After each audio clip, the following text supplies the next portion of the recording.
नमस्कार मित्रांनो, तर या ठिकाणी आपण आता नंदनवन या गार्डनमध्ये आलेलो आहे.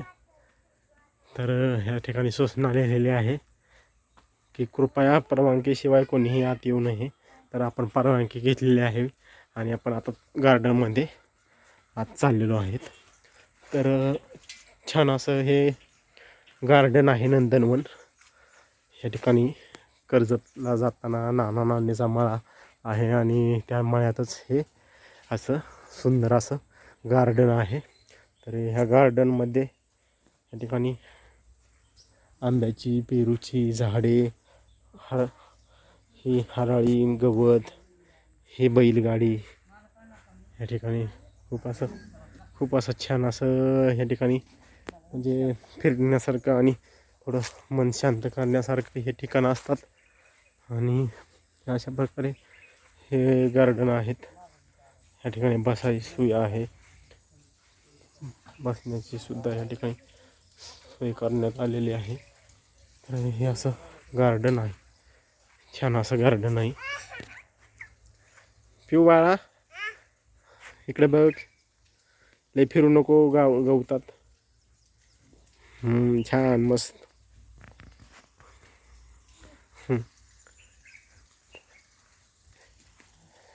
तर हे असं नाना नानीच्या मळ्यामधलं हे हो काढू आपण. हे गार्डन आहे. या ठिकाणी विहीरसुद्धा ह्या गार्डनला चिटकूनच विहीर आहे. विहिरीची खोलीसुद्धा खूप आहे. लहान मुलांना जरी आपण घेऊन आलो तर जपून आपल्या स्वतःच्या ह्याच्यावर आणायचं आहे. म्हणजे आपलं लक्ष लहान मुलांवर राहिलं असेल, आपल्या जबाबदारीवर आपण या ठिकाणी यायचं असतं. कारण गार्डन म्हटलं तर या ठिकाणी विचूकाटं वगैरे असतात आणि ह्या ठिकाणी विहीरसुद्धा जवळच आहे. आणि असं एक छोटेखानी असं हे नंदनवन गार्डन या ठिकाणी नाना नानीच्या मळ्यातमध्ये आहे. तर छान असं या ठिकाणी थोडं विश्रांती करण्यासाठी आम्ही आलेलो आहोत.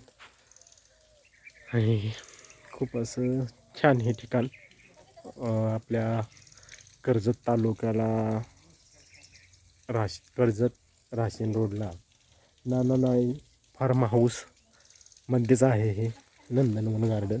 छान असं हे गार्डन आहे.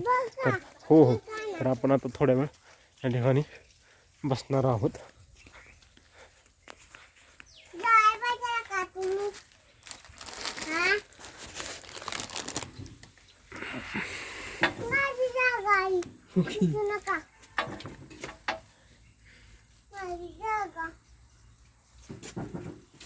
तू बाळा इकडे बघ. तर मित्रांनो, कसा वाटला हा गार्डन, कसं वाटलं हे गार्डन आणि कसा वाटला हा व्हिडिओ, लाईक करून कमेंट करून नक्की सांगा. धन्यवाद.